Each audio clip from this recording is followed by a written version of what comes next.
Hi everybody. So I let a lot of my Lisianthus go to seed, and this one I think is Voyage Apricot. And anyway, I should open it up, and I'll do that next time. But opening up the seed pod had just a million seeds in it, so you can see it's still kind of dumping out. And so this was one nice plump seed capsule. So you can see one nice plump, and it just waiting forever for the seed to ripen. It's about as slow as the flowers and the plants themselves. But this seed capsule, I was still worried that it was green.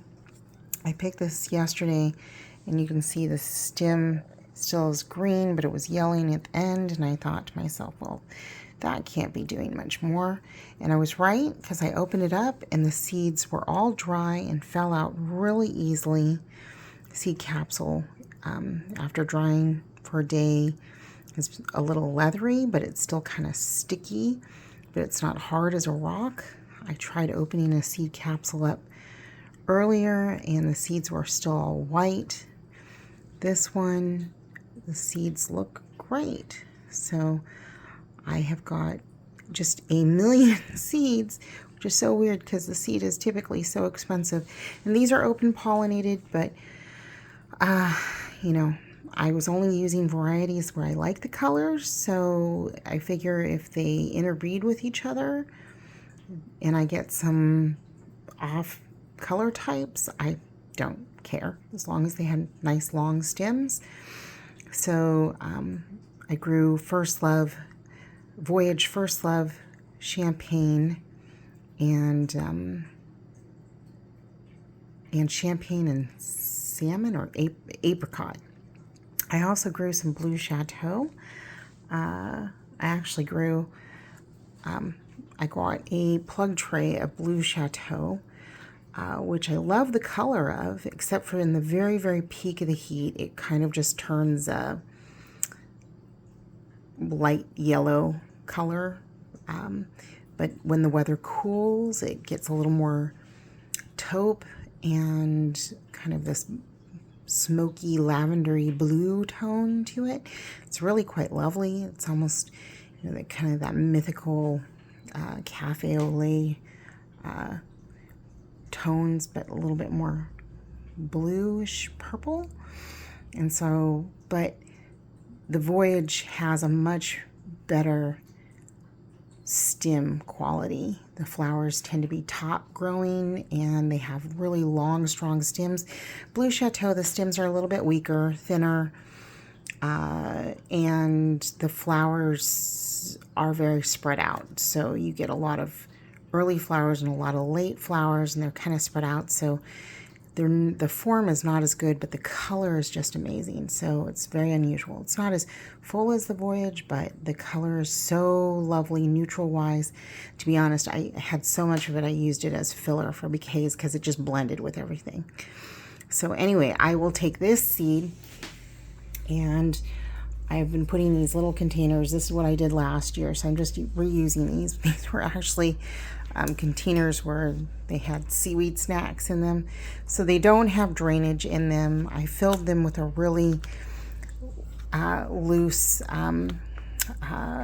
potting, good quality potting mix with a lot of perlite in it, and then I top dressed with this seed mix, which I'm looking at it, it's probably just coconut coir or peat moss on top. It's really, really fine.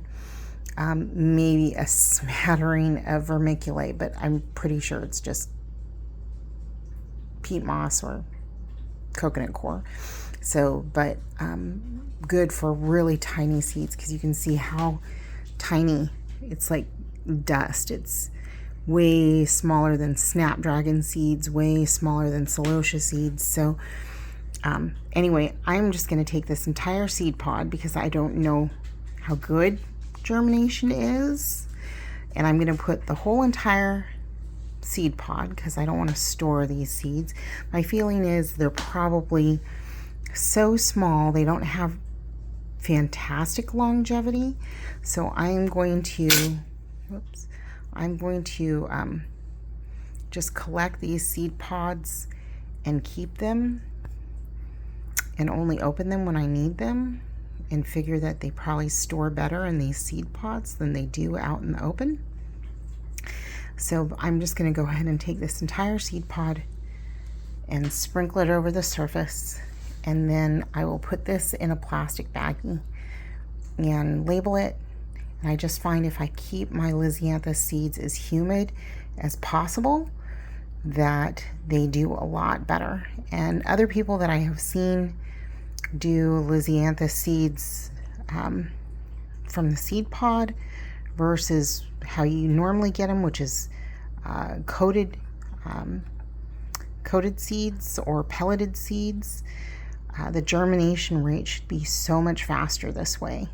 So in pelleted seeds, even when you watch the pellet dissolve and get off to a quick start, the pelleted seeds will take goodness 10 days to 2 weeks before you will start to see tiny little sprouts. So I'm hoping to see it a lot sooner. But anyway, what I've done in the past is I've seeded them in these little containers, and then I pricked them out and put them into 72 plug trays. When they're really tiny and they've got barely little hair-like roots, it just saves me a lot of headache. I've seeded them in the 72-inch plug trays, but you end up putting 1-2 seeds and then you spend a huge amount of time moving them around. So I just find it easier to go ahead and put them in here, and then when they get big enough, transfer them out. And I haven't seen any delay, or they don't seem really resentful of being moved around when they're still pretty small. So this means that I will have nice full 72-inch plug trays one time around, and so we will see how it goes. So yet another experiment, but I'm pretty sure that this was Voyage Apricot, light apricot. So I will keep you posted.